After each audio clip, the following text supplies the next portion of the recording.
हमारे पास जो next software है वो है माइक्रोसॉफ्ट एक्सेल 2010। माइक्रोसॉफ्ट एक्सेल 2010 की सबसे बड़ी विशेषता यह है कि इसमें आप कैलकुलेशन कर सकते हैं और टिपिकल से टिपिकल कैलकुलेशंस को ये आसानी से कर देता है। एक्सेल जो एक सॉफ्टवेयर माइक्रोसॉफ्ट की तरफ से अवेलेबल है, उसमें आप किसी भी तरह की कैलकुलेशन कर सकते हैं। इसमें कैलकुलेशंस करने के लिए काफ़ी सारे हेल्पफुल फंक्शंस भी हैं, काफ़ी सारे कमांड्स भी हैं, जिसका अध्ययन हम बारी बारी से करेंगे। सबसे पहले हम इसके इंटरफेस की जानकारी लेते हैं। देखिए, सबसे ऊपर जो पहली पट्टी आ रही है इसे हम टाइटल बार कहते हैं, जिसमें बुक 1 लिखा हुआ है।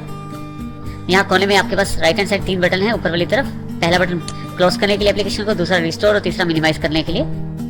इसी तरह से हमारे पास जितने भी कमांड्स हैं वो टैब्स और रिबन्स में बटी हुई हैं। देखिए, टैब्स हमारे पास अवेलेबल हैं, tab, file tab, home tab, insert tab, इस तरह से काफ़ी सारे टैब्स अवेलेबल हैं।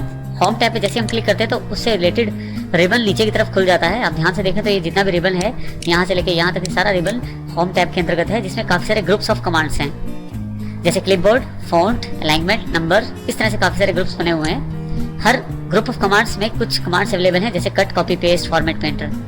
तो यहाँ से हम उन कमांड्स का प्रयोग कर सकते हैं। थोड़ा सा नीचे आए तो यहाँ हमारे पास नेम बॉक्स अवेलेबल है, जहाँ किसी सेल का नाम या किसी सेल का एड्रेस आएगा।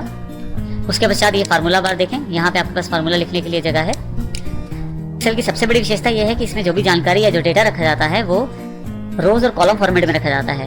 हमारे पास देखिए columns A, column B, column C, column D, column, इस तरह से काफ़ी सारे कॉलम्स हैं। और अगर हम रो साइड पे देखें तो 1 2 3 4 इस तरह से काफ़ी सारे रोज अवेलेबल हैं हमारे पास।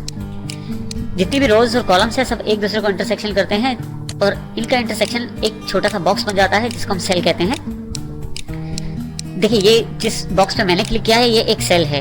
हर सेल का एक एड्रेस होता है। सेल का एड्रेस जानने के लिए आप कॉलम वाइज और रो वाइज देख सकते हैं। देखिए, जब मैं यहाँ क्लिक करता हूँ तो इसका कॉलम जी है, ये जानकारी दे रहा है, और जो रो है वो 9 है। इस तरह से अगर मैं इस पर क्लिक करता हूँ तो देखिए I12 यानी कि I12, I जिसमें कॉलम है और 12 उसकी रो है। तो इस तरह से पूरा का पूरा जो एक्सेल है वो रोज और कॉलम्स और सेल्स में बटा हुआ है। इस छोटे से खाने को हम सेल कहते हैं, जिसकी सबसे बड़ी विशेषता है एक्सेल में। इसके पश्चात थोड़ा सा नीचे देखें तो हमारे पास बाय डिफॉल्ट एक्सेल के द्वारा 3 शीटें दी गई हैं, जिसमें हम बाय डिफॉल्ट पहली शीट पे काम कर रहे हैं। इसके अलावा आप और शीटें चाहे तो इस बटन से और शीट भी बना सकते हैं। नीचे की तरफ देखें, सबसे नीचे एक स्टेटस बार अवेलेबल है जहाँ रेडी लिखा हुआ है। यहाँ से लेके यहाँ तक स्टेटस बार अवेलेबल है, जहाँ जूम बटन भी आपके पास अवेलेबल है और कुछ पेज व्यूज भी अवेलेबल हैं यहाँ पे, जिनकी जानकारी हम बाद में लेंगे। इस तरह से ये जो इंटरफेस है ये एक्सेल का इंपॉर्टेंट इंटरफेस है। माइक्रोसॉफ्ट के द्वारा ये बनाया गया 2010 का एक्सेल का जो इंटरफेस है बहुत ही सरल बना दिया गया है, ताकि इस पे आसानी से काम किया जा सके। जैसा कि पहले हमने बात की, सेल्स एक्सेल 2010 का सबसे इम्पोर्टेंट पार्ट है। इन सेल्स में हम अपने डेटा को या इंफॉर्मेशन को स्टोर करते हैं, जो कि नंबर्स और टेक्स्ट किसी भी फॉर्मेट में हो सकती है। इंफॉर्मेशन को स्टोर करने के लिए आप उस सेल पे क्लिक कर सकते हैं जहां आप इंफॉर्मेशन स्टोर करना चाहते हैं या डेटा स्टोर करना चाहते हैं। जैसे यहाँ मैं नेम टाइप करना चाहता हूँ। देखिए, ये मैंने टाइप कर दिया। यदि आप ध्यान दें तो अभी तक मैंने सिर्फ टाइप किया है और इसको फाइनल नहीं किया है, अर्थात मैं चाहूँ तो इस सेल में चेंजेस कर सकता हूँ और कुछ भी टाइप कर सकता हूँ दोबारा। परंतु जैसे ही मैं एंटर करता हूँ, देखिए सेल जो है वो बदल जाता है और A1 के स्थान पर अब A2 सेल सिलेक्ट हो गया है। अब जो मैं कार्य करूंगा वो A2 सेल में होगा। इस प्रकार मैं सेल में डेटा या टेक्स्ट को एंटर कर सकता हूँ। इसी के साथ साथ कीबोर्ड पे बनी हुई एरो कीज का प्रयोग करके आप राइट, डाउन, अप या लेफ्ट किसी भी दिशा में जा सकते हैं और कोई भी सेल सिलेक्ट कर सकते हैं। जैसा कि मैंने पहले बताया, आप क्लिक करके भी उस सेल को सिलेक्ट कर सकते हैं जिस सेल पे आप इंफॉर्मेशन एंटर करना चाहते हैं। यहाँ मैं अब हिंदी टाइप कर देता हूँ और फिर से यहाँ राइट एरो की का प्रयोग करते हुए B1 के स्थान पर C1 सेल को सिलेक्ट कर लेता हूँ और यहाँ पे मैं इंग्लिश टाइप करता हूँ ENG। इसी तरह से फिर से राइट एरो की का प्रयोग करते हुए D1 सेल को सिलेक्ट कर लेता हूँ और साइंस सब्जेक्ट टाइप कर देता हूँ। देखिए, इस प्रकार मैं एरो कीज का प्रयोग करते हुए आसानी से इन सेल्स में वैल्यू फिल कर सकता हूँ, आसानी से इन सेल्स में अपना डेटा या इंफॉर्मेशन को स्टोर कर सकता हूँ। यहाँ ये भी ध्यान देने योग्य बात है कि हर सेल का एक खास एड्रेस है। जैसे नेम जो है वो A1 सेल में, हिंदी B1 सेल में, इंग्लिश C1 सेल में और साइंस D1 सेल में स्टोर किया गया है। यहाँ उदाहरण में देखिए, मैंने काफी सारी वैल्यूज टाइप कर दी हैं। अब मान लीजिए मैं किसी वैल्यू या डेटा में चेंज करना चाहता हूँ, तो उस स्थिति में सबसे पहले मैं उस सेल को सिलेक्ट करूंगा जिस सेल पे मुझे डेटा को चेंज करना है या इंफॉर्मेशन को चेंज करना है। जैसे मैं A1 को चेंज करना चाहता हूँ, तो जैसे ही A1 पे क्लिक करता हूँ मेरा A1 सेल सिलेक्ट हो गया है। अब मान लीजिए मुझे यहाँ पे जो नेम का सबसे पहला लेटर है N, उसे बड़ा करना है।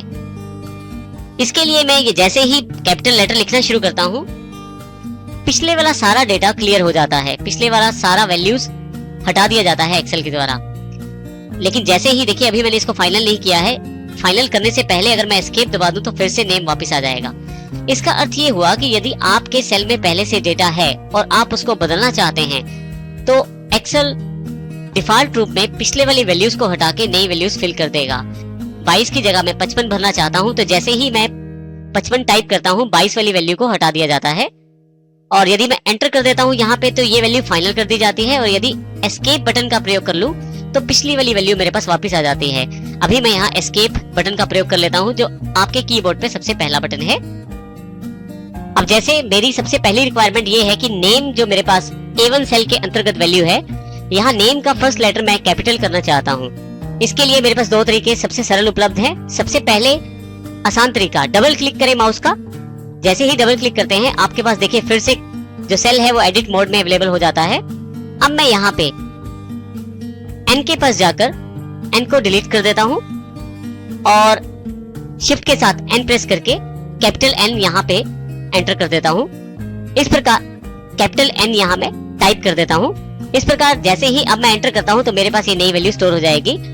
इस प्रकार आप डबल क्लिक करके किसी सेल की पुरानी वैल्यू में आप चेंजेस आसानी से कर सकते हैं। दूसरा जो सबसे आसान तरीका है वो है F2 का प्रयोग। आपके कीबोर्ड पे F2 का बटन है, यदि आप F2 का प्रयोग करें तो सेल सीधा एडिट मोड में अवेलेबल हो जाएगा, अर्थात आप उसमें चेंजेस कर पाएंगे। जैसे यहाँ पे मेरे पास A2 सेल सिलेक्टेड है, जैसे ही F2 प्रेस करता हूँ मेरे पास देखें चेंज करने के लिए एडिट मोड अवेलेबल हो गया है। यहाँ पे मैं इस पहले वाले A को कैपिटल करना चाहता हूँ तो मैं बैक स्पेस से इसे हटा देता हूँ और शिफ्ट के साथ A प्रेस कर देता हूँ, और जैसे ही चेंजेस करने के पश्चात एंटर करता हूँ मेरे पास ये वैल्यू फाइनल हो जाएगी। इसी प्रकार से विजय में मैंने V लेटर को कैपिटल करना है तो फिर से F2 प्रेस किया मैंने और V को हटाकर यहाँ पे कैपिटल V टाइप कर दिया है। जैसे ही एंटर करता हूँ मेरी ये वैल्यू भी फाइनल हो जाएगी। इस प्रकार किसी भी सेल में चेंजेस करने के लिए मैं डबल क्लिक या F2 का प्रयोग कर सकता हूँ और पहले से जो वैल्यू स्टोर है उसमें भी आसानी से चेंज कर सकता हूँ।